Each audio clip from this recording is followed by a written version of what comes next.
अगर आपके आसपास कोई ऐसा शख्स है जो अक्सर खाने को जाया करता है तो बराह करम उसे इस कहानी में टेक करें ताकि वो देखे कि उसके पीछे सफाई करने वाला असल में क्या चीज हो सकती है। ली जोंगपंग भाइयों में सबसे बिगड़ा हुआ था।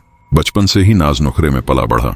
उम्र 20-25 साल की हो गई मगर कोई ढंग का काम हाथ ना आया। बूढ़ी माँ ने उस पर बहुत समझाया बुझाया। आखिरकार माँ की झड़कियों से बचने के लिए उसने वादा किया कि अब वो कोई काम ढूंढ लेगा।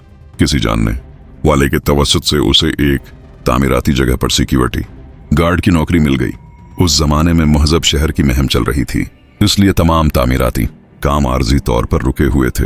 मजदूर भी ज्यादातर छुट्टी पर जा चुके थे। ली जोंगपंग ने आराम की नीयत से खुद ही कहा कि वो ड्यूटी पर रुक जाएगा। आखिर में साथी मजदूर भी रुखसत हो गए और पूरा साइट सिर्फ उसी के हवाले रह गया। क्योंकि हर जगह कैमरे लगे हुए थे, उसका काम नहायत आसान था। वो रात को ठेकेदार के दिए गए कमरे में रहता और फारिग वक्त में मोबाइल पर खेलते वक्त गुजारता। भूख लगती तो खाना पकाने की जहमत न करता, बल्कि सीधा बाहर से खाना मंगवा लेता। अदाफी खाने का अलाउंस मिलने की वजह से वो हर बार ढेर सारा खाना ऑर्डर करता। पेट भरने के बाद जरा सी वॉक करता और फिर बाकी रात गफलत की नींद सो जाता। रात की चौकीदारी की ड्यूटी को उसने बिल्कुल नजरअंदाज कर दिया। एक रात उसे धुंधला सा यूं महसूस हवा जैसे कमरे में कोई बात कर रहा हो या कोई खाने पीने की आवाजें आ रही हों। आवाज ने उसका दिल घबरा दिया। वो चौंक कर उठ बैठा तो आवाज अचानक बंद हो गई। उसने सोचा शायद ख्वाब देख रहा था या कुछ गलत सुना, क्योंकि कमरे में तो वो अकेला ही था। यूं वो दोबारा सो गया। अगली सुबह सूरज काफी ऊपर निकल आया, तब जाके वो जागा। मिनट धोने बाहर निकलने ही वाला था कि अचानक उसकी नजर मेज पर पड़ी। वहां कुछ अजीब था। गुज़िश्ता रात का मंगवाया हुआ खाना अभी तक बहुत ज्यादा बचा हुआ था, लेकिन अब वो तमाम बचा खचा बिल्कुल गायब था। उसने सरसरी सा सोचा शायद चूहे या कीड़े मकोड़ों ने खा लिया होगा।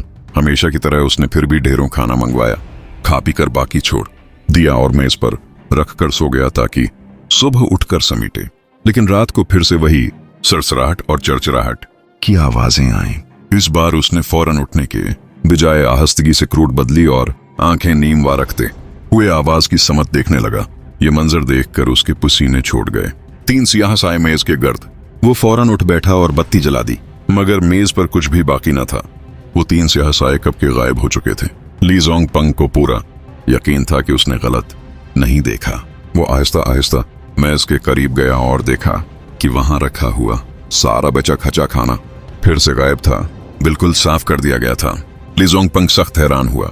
ये कमरा तो कंटेनर से बना हुआ था, न उसमें कोई दरार थी, न दरवाजे या खिड़कियां खुली थीं। कोई छोटा मोटा जानवर भी अंदर आ नहीं सकता था। फिर ये सब कैसे हुआ?